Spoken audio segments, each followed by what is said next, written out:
Hey, what's up, fam? This your boy Smoke, aka Mr. Amos. You know what today is? Yeah, that's right. It's Friday. All gas, no Monday. Today I got a special guest today. She's the first ID G1 NCOIC for the H Rock. Um, she's a she's a powerhouse NCO that's inspiring to be a warrant officer, and she's here with me today for my first interview. How you doing? Her name is Hale. I'm doing good, sir. I'm excited. Okay, okay. So, what do your job entails as far as the G1 HROC? So, HROC is the Human Resources Operations Center, and pretty much we do everything involving IPSE. We help soldiers with pay, anything regarding like the analytics portion of our HR job. Kind of similar to like what the warrant officers do as well. Okay, Deep diving on and resolving certain cases and helping soldiers pretty much. okay, that's good. So, what made you choose the Army, and what keeps you in? So honestly, I chose the army because I was in school and I wanted someone to pay for college for me. And who better than the army? Oh yeah. So yeah, I remember calling my mom, telling her like I wanted to join the army. I did some in college, and then here I am, 9, almost 10 years later. And what keeps me is my daughter. Uh, I do want to see retirement and be there for her outside of the army, but just waking up and knowing that I'm providing for her is the ultimate feeling. So Oh yeah. So keeps me going. yeah, you kind of similar to me. Like I said, I was in college. I went to HBCU, messed around, got in the party life. Um, I just took upon myself to be like, hey, I don't want to do this for the rest of my life. There's no job opportunities where I'm from. So I took upon myself, walk in the recruiter office, like, hey, I'm ready to go. I mean, whatever I need to go, I'm ready. So pretty much similar on the same lines. And here you are, Yep, close here I to it. am, Yep. 17 years in. Yep, you're right, you're right, you're right. Was there a moment when you realized you were built for leadership? Yes, when I was a specialist, actually, I had a E5 NCO put me into a leadership role. He was like, I know you're going to excel in it. And I was Hmm. kind of worried a little bit, but when I saw myself helping soldiers, getting them enrolled into college, getting them added for whether that was, well, back then, APFT, Yeah. constantly just supporting them, I was like, this is definitely something I want to see for myself. And that was before I even went to a promotion board or even thought about being in the Army long term. Um, so it was at that moment I was like, I'm definitely built for leadership, definitely built for the Army. This is something I want to make a career. That's great. That's great. Impacting soldiers every day. Come to work. That's what we do as leaders. Even though it could be a commissioned officer, warrant officer, or NCO. We Hmm. still supposed to train, coach, and mentor soldiers. So with that being said, you transitioning from the NCO side. Now you're trying to inspire to be a warrant officer, which I'm Yes. so excited for you Thank you. because not many of us want to choose this path, but when we do, we just push forward and go for it. So, what inspired you to pursue the warrant officer path? So, oddly enough, it was something I thought about even when I was in AIT. So, this was back in 2016 summer. And the group of friends I met in AIT, we still keep in touch till this day. And I was always in the chat, my name was saved as CW5 Hale. And then we had someone else that was sergeant major, Yeah, and someone else that was lieutenant colonel, and that was my drive. I will say throughout that time, like being in the army, I had my doubts of staying in and things yeah, like that. But once I really got into, man, I really can impact change in the army, and I wanted to be that leader. I was like, I definitely do want to pursue being a warrant officer. That's the ultimate goal. That's my dream. oh yeah. Always go for your dreams. Never put your dreams to the side because if you do that, then you'll no longer want to pursue those dreams. Yeah. How do you see your role evolving as a warrant officer versus NCO? Um, Honestly, I don't think it would change as much because right, I look at the warrant officers I have like Chief Snipes, Chief Spada, even down at the brigades, and I see all of them, and y'all are still impacting soldiers. Y'all are still there for soldiers, just like NCOs are. I said it before. I do believe the AG warrants are the Beyonce Yeah. of the AG community. Um, but the impact that y'all have on soldiers, even though y'all are not their direct role, now that will be a little shift from going from an NCO to being a warrant, but I do believe that there are some similarities in the two. Um, so I do believe, right, becoming a warrant, right, I'll be looking at the more subject matter expert, the analytics of the AG and what we do, but like not much would change in the sense of direct impact to soldiers. Yeah, that's so true. Cause being a prior NCO myself, E7, the only shift that was really hard for me becoming a warrant officer was, people addressing you as like, especially the warrant officer counterpart, they address you by your first name. I had to get used to that, and then actually people saluting you, so it felt Oh kind of yeah, weird that at will first. Yeah, be that would be that a major adjustment. that's the shock. I was like, man, they salute me now. And so that took some used to getting used to. So it probably the first year is going to be kind of tough, Hmm. but once you get past that, then everything is smooth sailing after that. So basically, next we're going to talk about your leadership and your impact, right?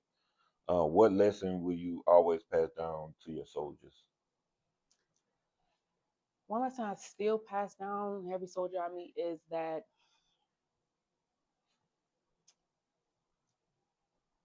treat everyone that right because we're in HR, we are a customer service Hmm. MOS. Treat every soldier's action, treat them coming in, treat them with respect, but treat their action as if it's yours.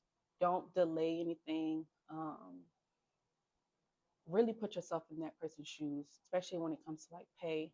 Just make sure that you are there supporting that soldier, making sure that their actions is being taken care of because it is a thankless job. Like you're not always going to get a thank you after, Oh yeah, but it's something I've ingrained in me because I always tell myself if I was in their shoes, how would I feel if I didn't get the correct BH or if, my family's not going to eat because we haven't gotten a check these last yeah, 2 days, right? yeah, So that's just something I want to instill in every soldier I meet, whether they're my soldiers or not. Right? Treat each soldier with that respect and just help them. yeah, for sure. Like you said, respect is a big thing because if you show me respect, I'm going to give you the same back. And then this, like you said, this job in human resources in the army is a thankless job. Hmm. All they think is we push paper and all that, but we do other things besides that.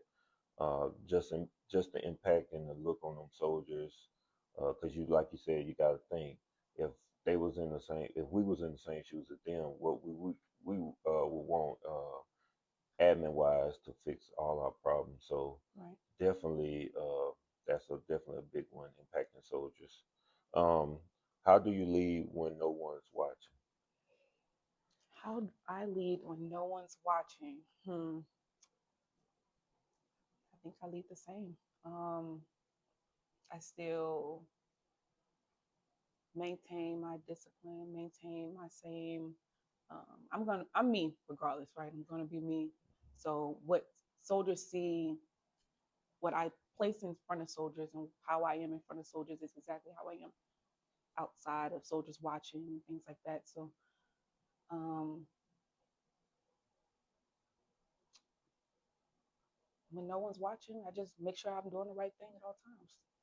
Yeah, that's a big thing because soldiers are constantly watching us. They watch our every move, how we react to certain leaders, addressing us. So Mm-hmm. we got to be cognizant when it comes to, soldiers actually paying attention to us as leaders because you never know, they might look up to you, Mm-hmm. and you might be the only person they come to when it comes to mentorship or maybe just a simple question or Right. whatnot. So yeah, And you definitely. never know who's watching. Oh yeah, So yeah, yeah. definitely.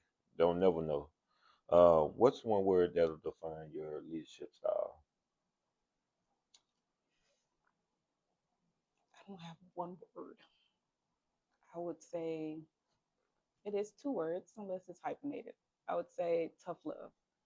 Mm-hmm. Um, because while I do want to make sure I'm giving mentorship and providing and leading soldiers, I also want to make sure that they know that they're cared for.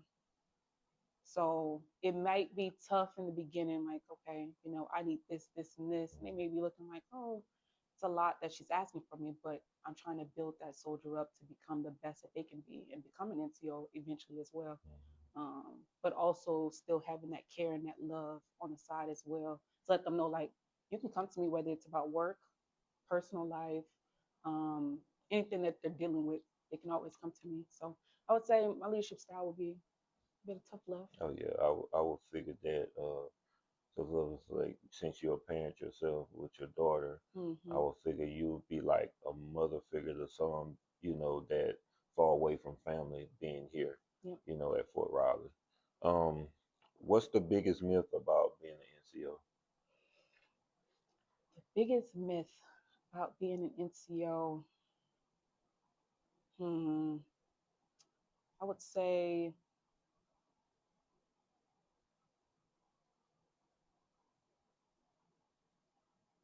hmm, I actually don't have a response to that one. The biggest myth of being an NCO. Have you heard any myths of being an NCO? Um, Probably when I was a NCO, probably that we're not educated.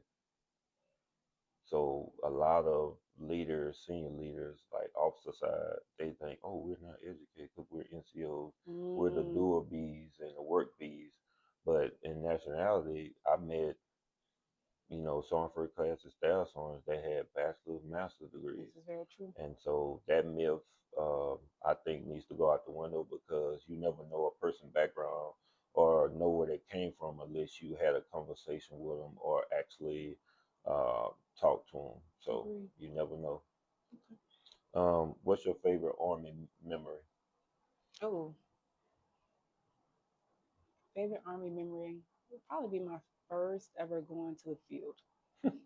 First time, I think I was what, private first class, and I was expecting the field to be, oh, this is gonna suck. Like Yeah. this is gonna be tough.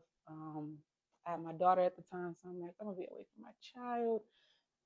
But that field really brought to my eyes like how close you have to be when you're in those type of environments, and it really shed light that like not just my section, but like my first sergeant, my commander, we're all out here. And while it is tough being away from our loved ones, we're sharing these memories together. We're building memories.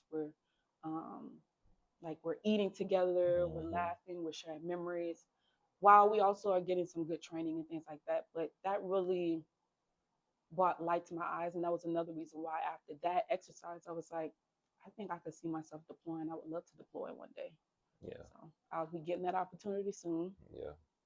Yeah, that's really big, like you said, building that cohesion, that camaraderie amongst the team, because that's one part of being a warrant officer, building cohesive teams. Hmm. So that's one thing you're going to really learn once you go to school, and they're going to teach you all that in the schoolhouse, and then you can basically give your own little twist of how your leadership, maybe your leadership style might stay the same or it might change a little bit. So it's all up to you once you get out that schoolhouse.